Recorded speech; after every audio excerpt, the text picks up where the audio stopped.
seriously, knowing the kind of characters these guys are. But once Diana's death occurred, a week later, then I suppose in a sense you'd fallen down the rabbit hole, hadn't you? You couldn't ignore what you'd been told. Am I right in that? Absolutely, yeah, yeah. So where did that leave you? I mean, what did you do then?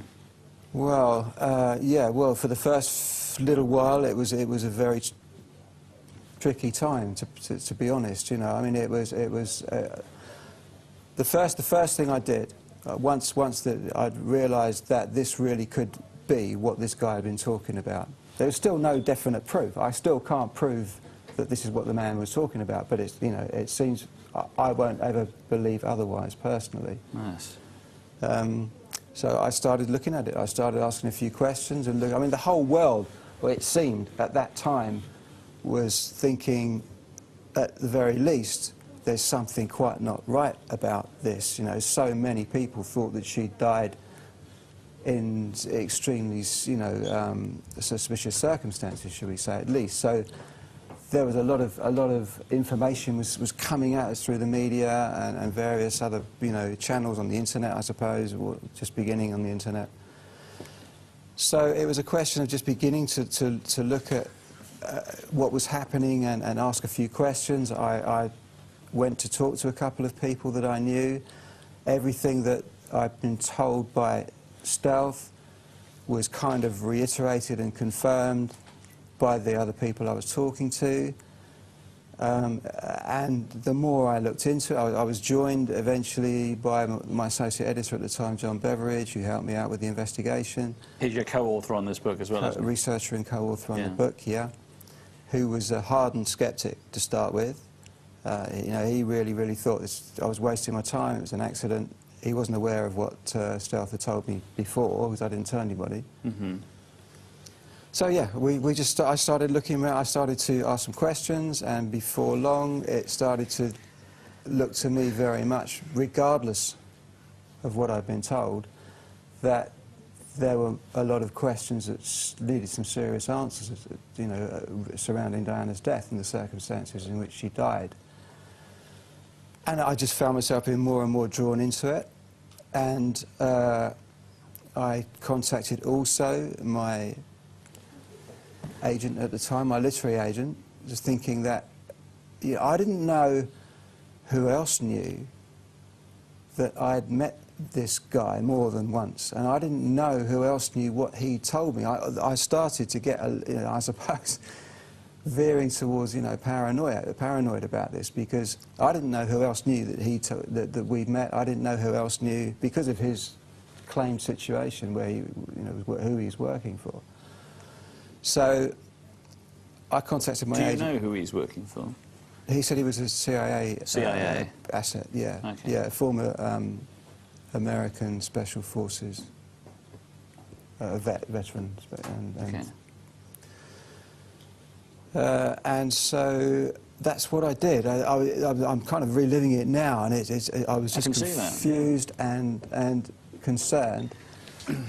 And so because it's what I do, I'm a writer, so I thought the only thing I can really do now is look to perhaps writing something about this, and that very soon turned into, well, it has to be a book. I contacted my literary agent at the time, who was my former editor at Hodder and Stoughton, who did the other book.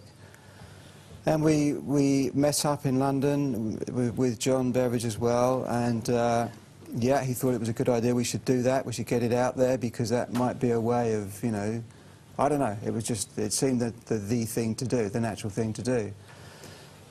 And yeah, well, he had publishing houses crawling over him for the story. We had meetings with the managing directors, not the commissioning editors, you know, of the various. Jonathan Cape was involved, Simon & Schuster were gagging for it. But within a few weeks, it was like, no, sorry, we can't do this book, we can't do this book, we can't do this book. Well, it's interesting, because one of the questions, the first text I got, actually, Paul in Warrington, hello again, Paul, why did they block the publishing of the book in the UK if it wasn't a conspiracy?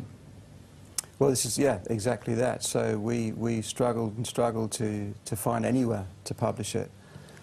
You know, I'm not Stephen King or whatever, but, you know... But it was a strong story and they were all bidding for it, and then suddenly... Well, I was a published author, you know, with a reputable company, and I was editor of the magazine, and, you know, I wasn't unknown, is what I'm saying. So but it wasn't about the quality of the writing, for instance? It was about a cover-up. I am absolutely convinced about that now. I was not so convinced then, although I was wondering what on earth was going on and why we were being wined and dined 1 minute and then the next minute. You were upset at the door. There are a lot more stories we might touch upon tonight in that same regard, how we were absolutely kind of gagged, silenced, and even when the book came over, the distribution was very difficult. Very difficult. But it is available, isn't it, now, this Princess Diana, the evidence? Yeah. So, OK, having been told a week in advance, something obviously you can't prove, is not a book, is it? So, you know, you obviously were doing research with your co-author, with John Beveridge. You know, let's line up the ducks. What did you discover that got you, you know, on this road to this book? You know, what were the things that I know you were talk to other security intelligence people about methods that might have been used? I mean, do you want to talk about that for a bit? Yeah, well, it might be good to kind of take a kind of chronological line, if you like. Yeah, because, no, absolutely. Let's do that. One of the things, the first person I spoke to 3 people in particular after Diana's death that were, well, I'll say that I didn't name them before, but I kind of identified in this book. One worked for the government, is all I can say. One was an MI5 officer serving, and the other worked for another military intelligence department of the government. I know that for a fact. Those 3 characters in the book have become a kind of composite, in a way, of information that's presented in the book in order to preserve their anonymity. Okay. But what I learned from those 3 sources, one in particular actually, but those 3 sources, I was introduced to one of them by another one anyway, so there's 2 effectively, was a kind of a timeline of what was going on in terms of motive for Diana's death leading up to the crash. This is why I'm so convinced that she was assassinated. We were told, or I was told, initially what I was told, and then John and I were told that effectively there were 2 sides to the whole kind of conspiracy on her life. There's the MI6 or British establishment side to things, which were much more to do with her, the way her behaviour within the royal family, her book, her Andrew Morton book, the way that she became... A television interview. Yeah, her Panorama interview. Yeah. When she became aware, I'm absolutely convinced of that as well, of the plot on her life. Well, she did say, didn't she, in this note that she handed to Paul Burrell, I'm going to read it out actually, she said, she wrote this in October 1996, she said, "This particular phase of my life, is the most dangerous. My husband is planning an accident in my car, brake failure and serious head injury in order to make the path clear for him to marry." Yeah, yeah, and we found there's another note, same sentiment effectively, that was lodged with her lawyer Lord Mishcon in November '95, around about the time of the Panorama interview, saying exactly the same effectively. Wasn't there a video of her as well? I mean, the text here says that wasn't there a video of her saying there was going to be an attempt on her life that's disappeared, is that? Well, there's lots of things that disappeared. There were the letters as well that disappeared that were supposed to be put before the inquest that disappeared. They just disappeared.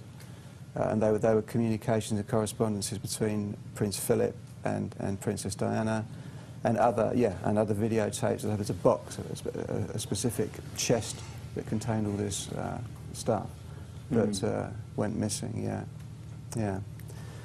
So, but yeah, so around that time there was definitely, as far as I'm concerned anyway, I mean, you can't prove these things, but we were certainly told that around 95...